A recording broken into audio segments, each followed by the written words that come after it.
le satsang, c'est vraiment le lieu de la reconnaissance de qui nous sommes vraiment, vraiment. Tant que nous nous prenons pour une personne séparée, pour quelqu'un qui, pour une personne qui a un âge, qui est né, qui va mourir, donc tant qu'on est identifié au corps, au mental, ce qui est le cas de 99,99% des gens, vous allez me dire, hein, dans cette société, eh bien, forcément, nous allons éprouver un sentiment de séparation avec les autres, avec le monde, avec les sensations, mais aussi avec les pensées. Et plus la distance est grande entre ce que l'expérience que nous vivons et l'expérience que nous pensons que nous devrions vivre, plus il y a de souffrance. Quand je parle de souffrance ici, ce n'est pas de la souffrance physique, c'est de la souffrance psychologique. Et cette souffrance, elle vient toujours en essence de ce sentiment de séparation. Comment je le sais? Comment nous le savons?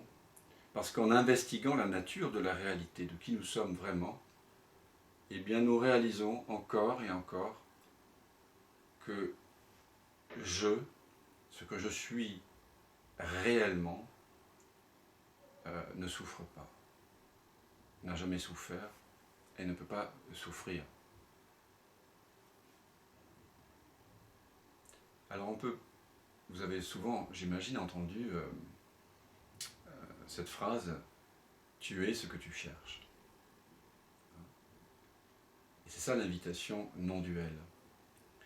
Tant que nous nous sommes pris pour un personnage séparé, il nous manquait quelque chose. Donc, je suppose que comme moi, pendant longtemps, vous avez cru que votre bonheur viendrait de l'accumulation, certains, de choses, d'argent, ou de l'intensité, la beauté d'une relation amoureuse, d'amitié, d'une vie de famille. Nous avons tous, à un moment donné, tant que nous sommes pris pour quelqu'un, pour une personne séparée, nous avons bien sûr pensé, cru, que le bonheur était lié à des expériences. Ça peut être l'accumulation de biens matériels, ça peut être une expérience amoureuse, de l'amitié, ça peut être des voyages, ça peut être faire une carrière intéressante, recevoir de la notoriété. Mais en gros, toute cette accumulation de choses, de savoir, d'expérience, c'est fait pour que l'on puisse attirer de l'attention à nous. Parce qu'on a toujours pensé, depuis qu'on était petit, finalement, ça se fait très tôt, je le vois, puisque j'ai deux petites filles de 2-4 ans. C'est la demande d'attention de la part des parents. On la demande à l'extérieur. C'est un peu normal quand on est enfant. Sauf que la plupart des humains, ils restent enfants à ce niveau-là. Et ils pensent que leur bonheur, la joie, l'amour qu'ils peuvent ressentir, la non-séparation, vient du fait qu'ils vont recevoir de l'attention de la part des autres. Parce que là, et c'est pour ça que l'attention elle est toujours tournée vers l'extérieur, vers les autres. Qu'est-ce qu'ils pensent de moi? Qu'est-ce qu'elle pense? Qu'est-ce qui va se passer? À quelle sauce est-ce qu'on va être mêlé en regardant les nouvelles ou autre chose? Donc, l'attention est toujours portée, en général, vers l'extérieur. Et dans le satsang, l'invitation, celle qui traverse tous les siècles, de toutes les spiritualités authentiques, c'est celle de retourner l'attention vers sa source.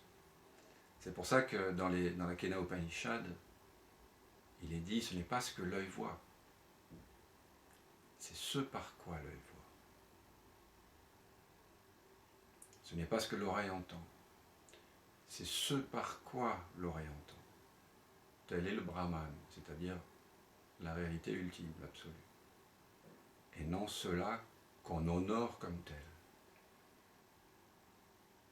Ce n'est pas ce que la pensée pense, c'est ce par quoi la pensée pense. Tel est le Brahman et non cela qu'on honore comme tel. Dans la Katha Upanishad, l'invitation au retournement est évidente. Parfois, une âme intrépide en quête d'immortalité s'est retournée en arrière et a découvert sa vraie nature. Donc c'est une invitation à reconnaître que ce que nous cherchions dans le monde, la paix, l'amour, la joie, est déjà ce que nous sommes. Et on trouve ça dans toutes les voies spirituelles, dans toutes les philosophies, dans toutes les religions, on va dire authentiques. Ce que j'appelle authentique, c'est une voie qui insiste sur le retournement de la conscience vers elle-même. Finalement, on pourrait résumer ça par le fait d'être conscient, non pas d'un objet de perception qui va et vient, mais être conscient de la conscience elle-même.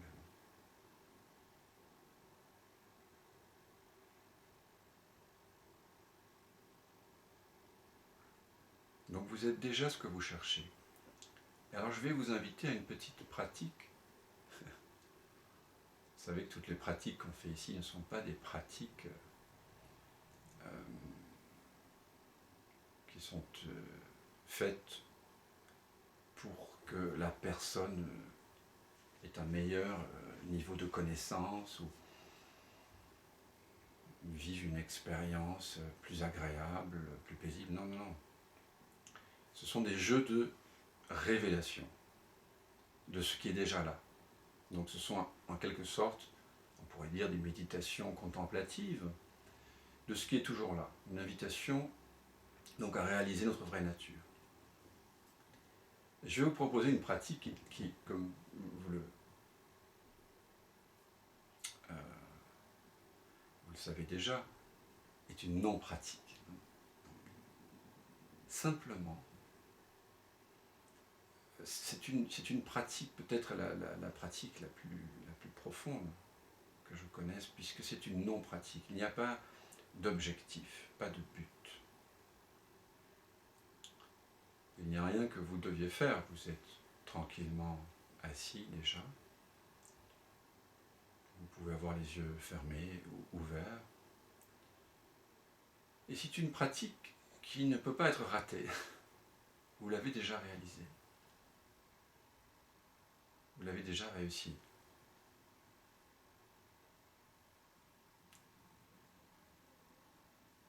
Je vais simplement vous inviter à penser à ce à quoi vous êtes déjà en train de penser.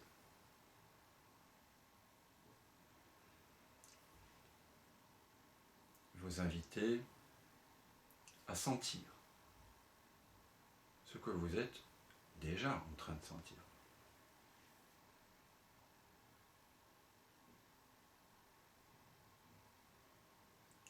Vous inviter à faire ce que vous êtes en train de faire.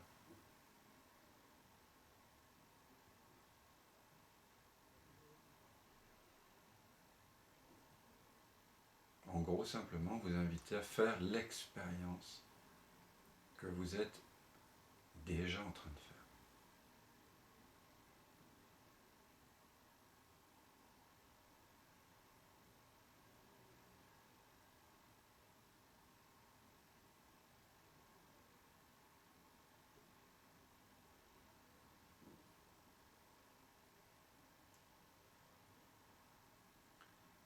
Peut-être que certains connaissent des méditations sur le souffle. Si vous écoutez l'inspiration et l'expire, ce n'est ni bien ni mal, c'est ce qui est. Ça ne fait pas partie des instructions. Mais si vous le faites, c'est ce que vous êtes en train de faire. Si vous ramenez l'attention à la source, c'est bien. Mais il n'y a pas d'instruction. C'est juste ce que vous êtes en train de faire.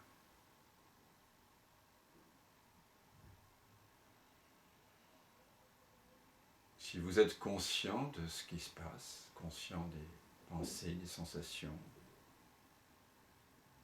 c'est ni bien ni mal, c'est ce qui est. Et si vous n'êtes pas conscient, c'est ce qui est.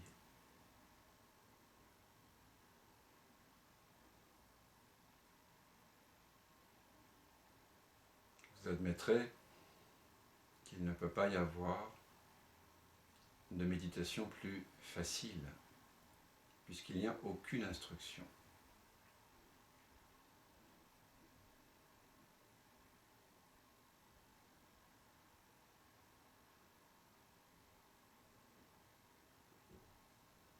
Je ne vous demande pas d'être différent, de vous asseoir dans une certaine position, d'avoir une certaine qualité d'écoute. Juste de réaliser que vous êtes en train déjà de faire l'expérience que vous êtes en train de faire.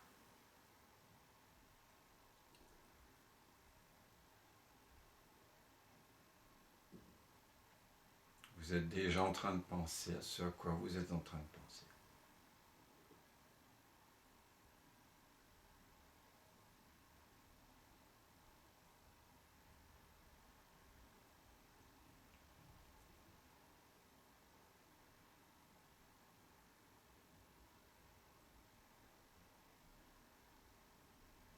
Vous êtes en train d'entendre, d'écouter les sons qui sont là. Vous êtes déjà en train d'écouter.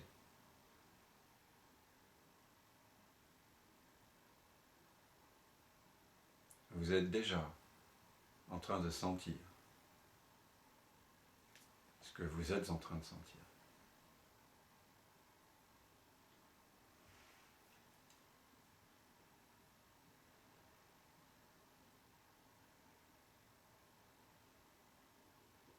Il n'y a donc rien sur quoi se concentrer. Le satsang n'est pas un camp de concentration.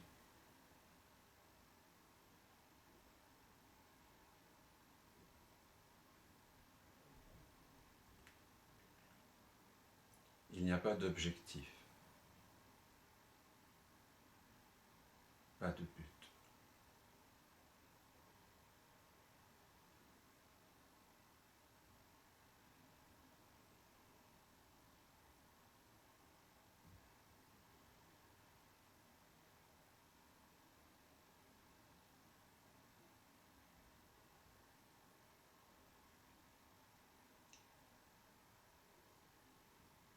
Il se peut que certains se disent « mais c'est trop simple ».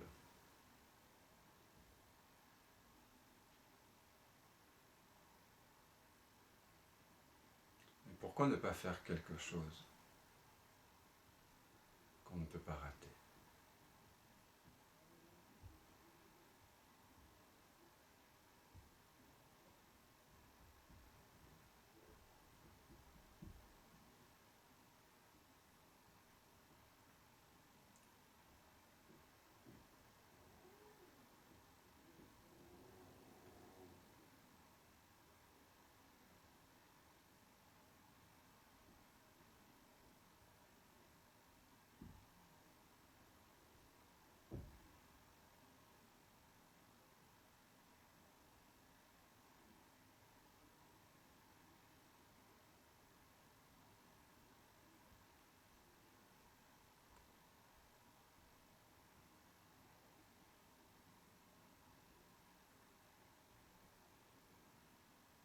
S'il y a une pointe d'ennui, alors constatez simplement que vous pratiquez l'ennui.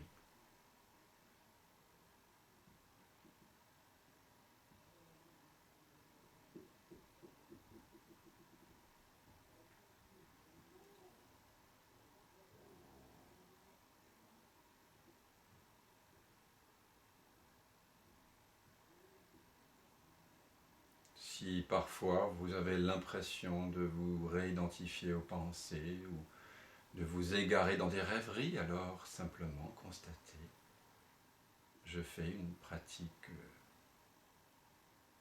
difficile, avec rêverie, tout simplement.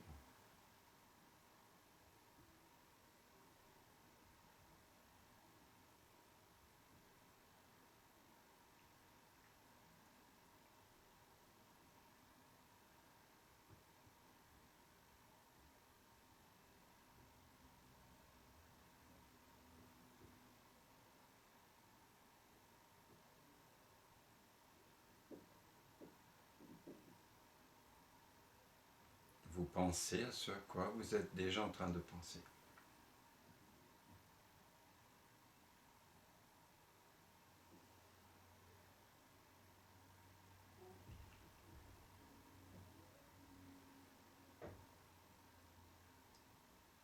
Vous sentez ce que vous êtes déjà en train de sentir.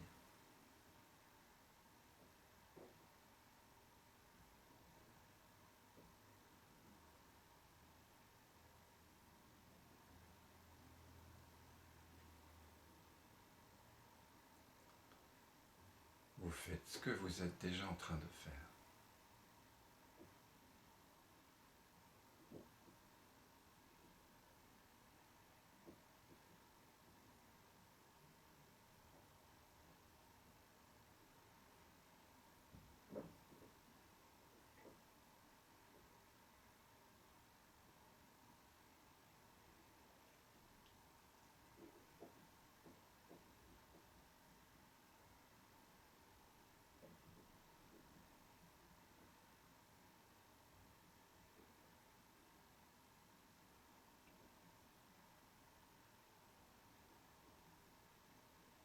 S'il y a des pensées qui anticipent l'avenir, des pensées anticipatives, alors constatez simplement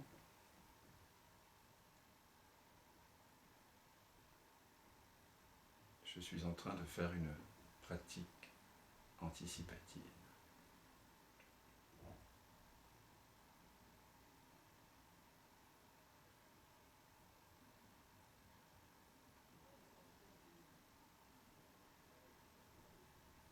Si vous expérimentez de l'impatience, alors reconnaissez que vous êtes en train de faire une pratique impatiente.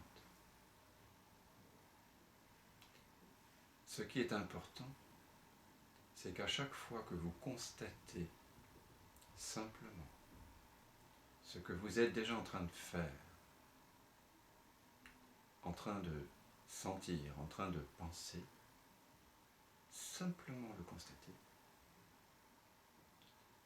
À ce moment-là, la distance imaginaire entre l'expérience que vous êtes en train de faire et l'expérience que vous croyez que vous devriez faire, cette distance illusoire se dissout et à nouveau la paix de votre vraie nature est retrouvée.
Si le corps est contracté, alors vous expérimentez la contraction.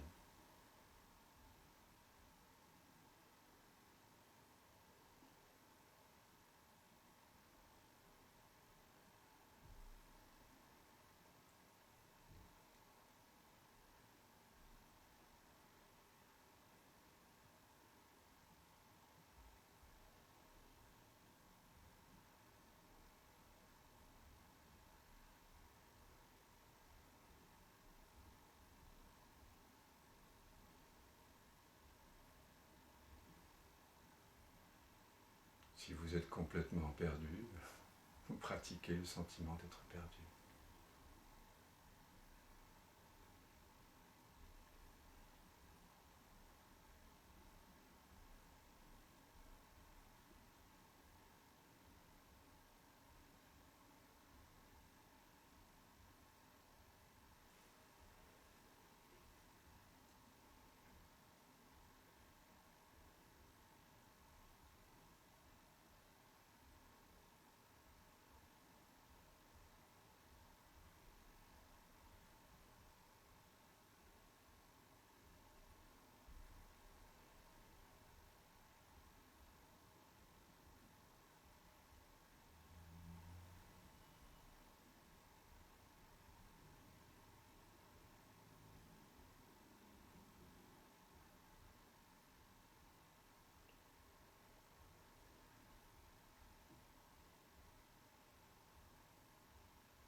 Dès qu'il y a le moindre désir d'autre chose que ce qui est, il suffit juste de le constater.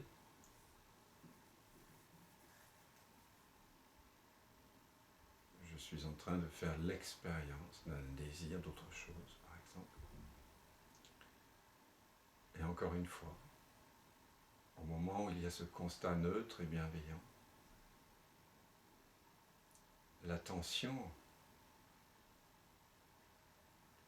qui est comprise dans ce désir vers autre chose que ce qui est là, cette tension se détend immédiatement.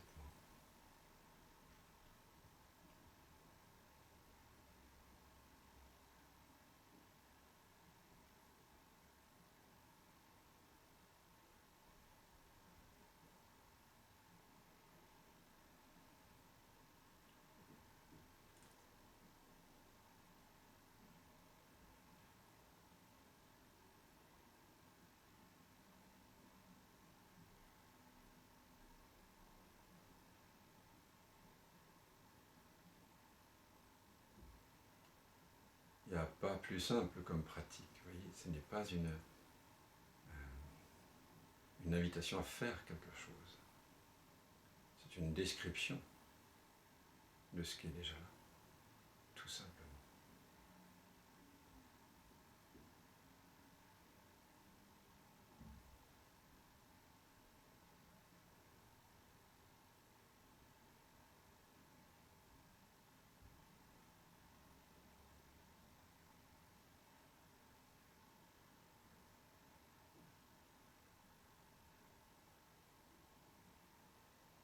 Le troisième patriarche du Chan en Chine disait « La voie est simple, la grande voie est simple pour ceux qui n'ont pas de préférence. »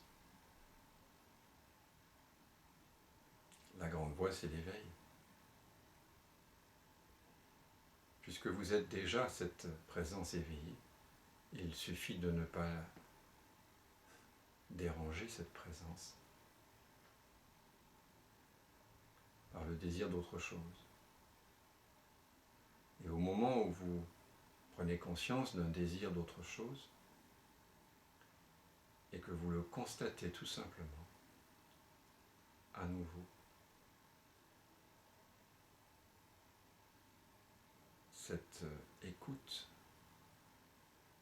sans intentionnalité, cette présence bienveillante est à nouveau là.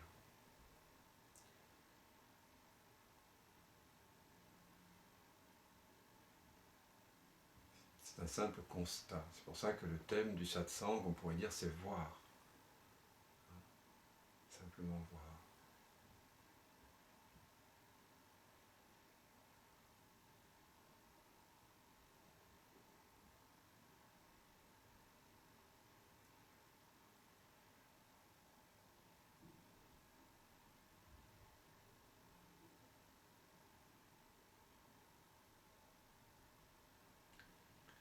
peut-être réaliser que tous les phénomènes que nous percevons, que ce soit les phénomènes entre guillemets du monde, ou ceux du corps ou du mental, ils arrivent tout simplement d'eux-mêmes. Il n'y a pas quelqu'un qui les contrôle ou qui les produit. Et que tout ça, ça apparaît et disparaît dans un arrière-plan de présence et de conscience qui n'a absolument aucune préférence pour un événement ou un autre.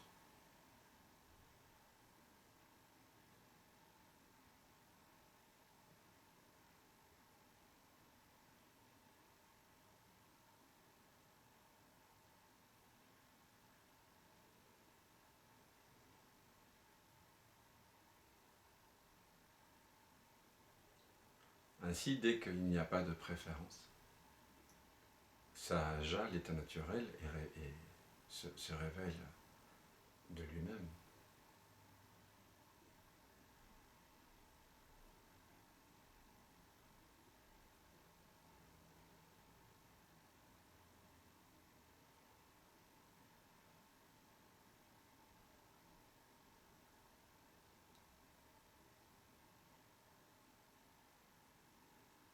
Alors, si quelqu'un a envie de partager, de témoigner,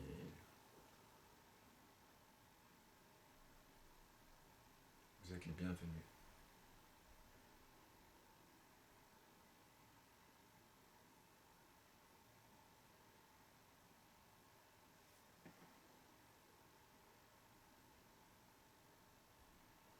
Sinon, nous pouvons simplement apprécier ce non-état.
Coucou Dan.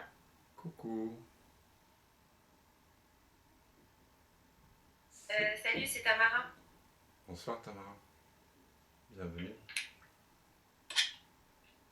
Merci. J'avais une question à poser par rapport à ce que tu as dit. Si j'ai bien compris, tu dis qu'à partir du moment où on se rend compte que dans nos pensées, on est dans un autre endroit que ce qui est dans la réalité, la tension, elle se dissout. Tu veux dire qu'il n'y a plus de résistance parce qu'on a mis l'œil dessus? Oui, à condition que cet œil que tu mets dessus est un œil de constat, de simple constat. Donc, c'est d'écoute sans direction. Et si tu constates qu'il y a une apparence de direction qui est prise, eh bien, il suffit juste de constater, je suis en train de faire une méditation avec une direction, ou avec une obsession, avec une pensée récurrente. Et au moment où tu le dis, tu peux sentir un relâchement dans le corps.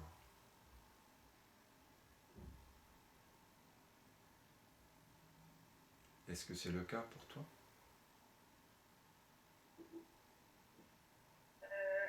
Là, tout de suite, oui, en groupe, oui. Peut-être parce que c'est toi qui guides. Mais quand je suis toute seule, je vois bien que des fois, je pars en live et j'ai beau m'en rendre compte que... Je te donne un exemple. Des fois, je donne mes cours de chant choral au conservatoire avec mes gamins. Je suis au piano et en fait, je pense carrément à un truc hyper perso. Je suis pas du tout avec eux. Et je m'en rends bien compte, mais je suis happée par cette obsession, quoi, on va dire. Mhm. Et le fait de m'en rendre compte ne me suffit pas à lâcher l'attention dans ces cas-là. En fait, il suffit juste de peut-être rajouter juste une phrase neutre, de dire je suis en train d'être happé. Alors laisse venir cette chose qui parfois te happe et constate, c'est ok d'être happé, tout simplement.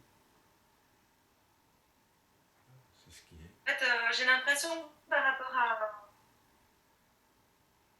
je trouve qu'il y a un côté un peu au niveau... pas addictif, c'est pas vraiment le mot, mais comme quand on a bu un peu d'alcool, on est ivre, on est manipulé par l'alcool quelque part. Et ben la pensée, elle fait que je perds ma vigilance et je suis engluée, quoi. Je suis comme hypnotisée, voilà, c'est ça le mot que je voulais trouver. Donc, qu'est-ce que tu Il y a dois... comme Okay. une lenteur. Alors, par rapport à cette pratique d'auto-révélation que nous faisons, qu'est-ce que tu dirais? Tu dirais, je suis en train de pratiquer l'auto-hypnose. Voilà.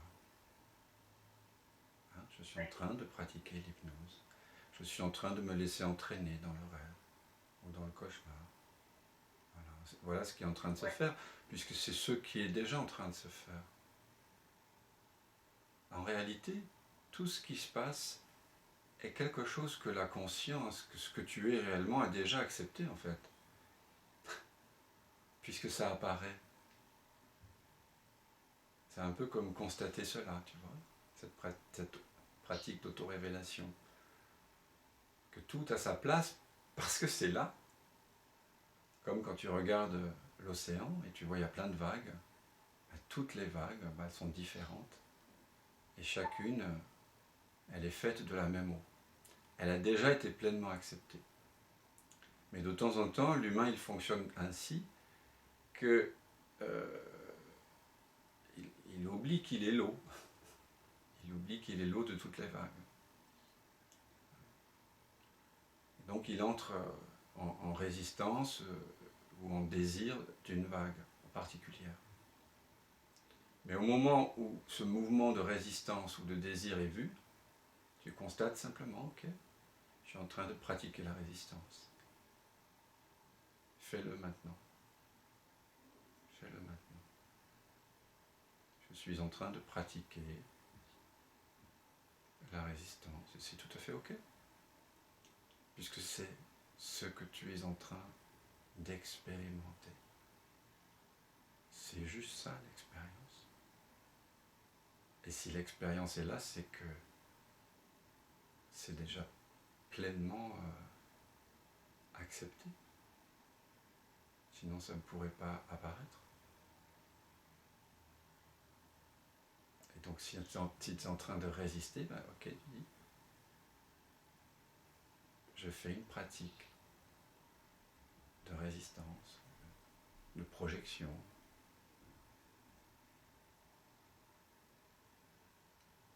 Qu'est-ce qui se passe au moment où tu dis ça?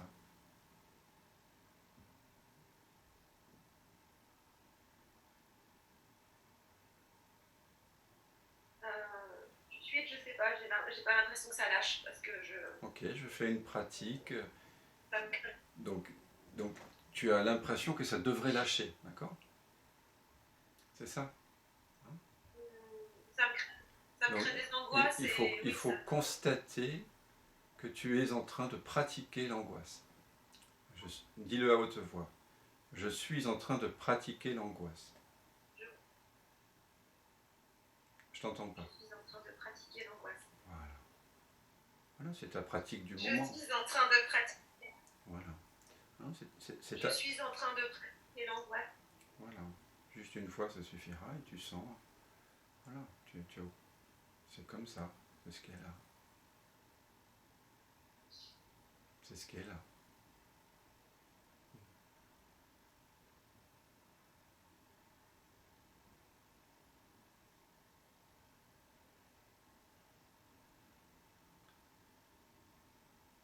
Ou je suis en train de pratiquer la résistance à l'angoisse, par exemple. Tu vois.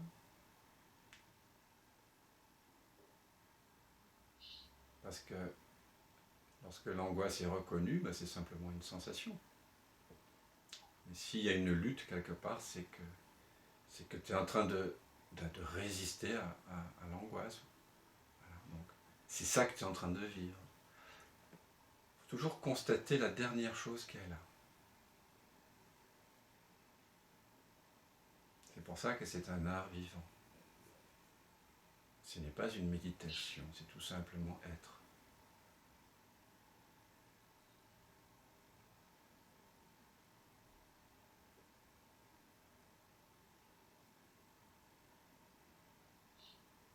Il n'y a pas d'objectif, donc l'objectif c'est pas de ne pas être angoissé, disons, c'est pas de ne pas sentir l'angoisse. Hein. Ça fait partie de ce qui apparaît, de ce qui disparaît. C'est une des vagues.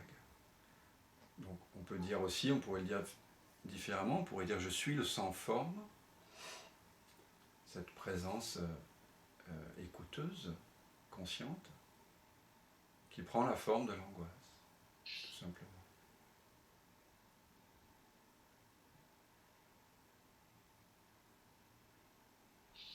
Je suis le sans forme qui prend la forme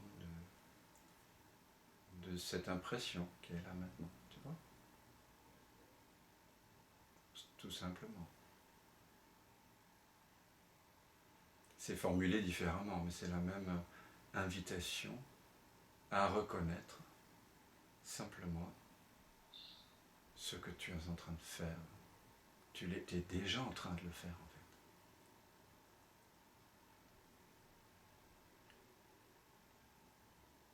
Quand tu reconnais ça, il n'y a plus de résistance en fait.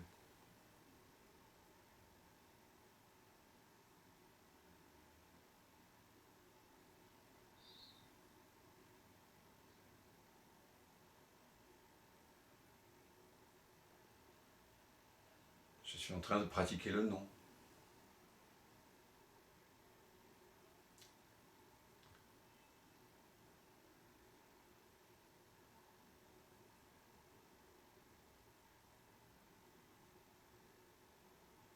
Je suis en train de pratiquer la fermeture.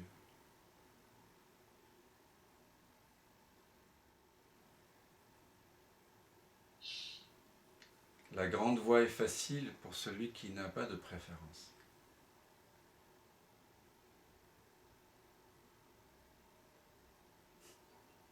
Alors comment être sans préférence ? Si nous voulons être sans préférence, alors, vous l'admettrez, c'est encore une préférence, n'est-ce pas ? J'ai une préférence pour être sans préférence.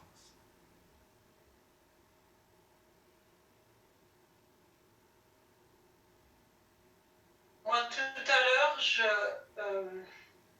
je m'endormais. Je m'endormais et j'avais pas l'impression que c'était quelque chose qui m'empêchait en fait de continuer la méditation. C'était assez étrange. Je suis très fatiguée, j'ai pas beaucoup dormi, donc en fait l'endormissement venait, je sentais ta voix qui me berçait, mais je comprenais pas tout ce qui se passait, mais en fait j'étais là. Et je sais pas trop ce qui se passe là-dedans en fait. Moi non plus. C'est assez... Comment ? Je dis moi non plus. Il y a... Mais j'étais pas endormie puisque j'étais là, j'étais assise, le dos droit, je suis en tailleur, donc je m'endors pas vraiment, mais en fait il y a comme comme Mais un espace, c'est comme si c'était un espace entre deux mondes un peu. oui, c'est-à-dire que ce qui se passe quand on arrête de vouloir autre chose que ce qui est, quand on arrête de jouer la polarité des préférences, c'est un sentiment tout simplement de délocalisation, de non-localisation plutôt, pardon. Voilà. L'impression d'un moi qui est au centre de l'expérience se dissout. Le moi, c'est quoi finalement? L'ego, c'est quoi s'il n'y a pas de préférence? Il n'existe pas. L'ego, c'est les préférences. C'est une tension vers une expérience plutôt qu'une autre. Et ce genre de pratique vous invite simplement à être avec ce qui est tel que c'est.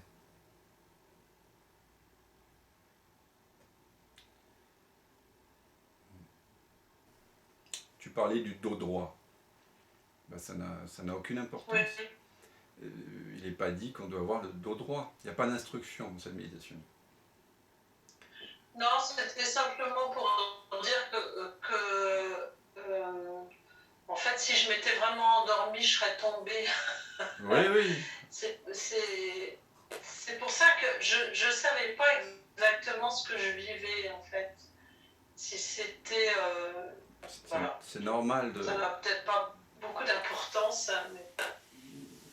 Non, mais puisque tu en accordes, c'est que tu es en train d'accorder, tu es le sans forme qui prend la forme de ces questionnements-là. Tu prends la forme peut-être de la volonté, entre guillemets, de te rassurer. Ou est-ce que j'ai bien fait encore? Est-ce qu'il n'y a pas une petite... Ouais. Voilà. Ouais, c'est ça. Est-ce que j'ai bon? Vous voyez, ce genre d'invitation, c'est vraiment quelque chose qui permet de repérer tous ces subterfuges. Voilà. Voilà, je pratique le j'ai bon. Voilà. Une fois que ça c'est vu, à nouveau ça se détend. Et si on est fatigué, comme je le suis aussi, parce que je crois que j'ai un petit virus qui se balade, ou alors c'est la séance de fascia que j'ai reçue hier, eh bien on va s'endormir, donc vous me verrez peut-être ronfler tout à l'heure. Et voilà, ça fera partie de ce qui est.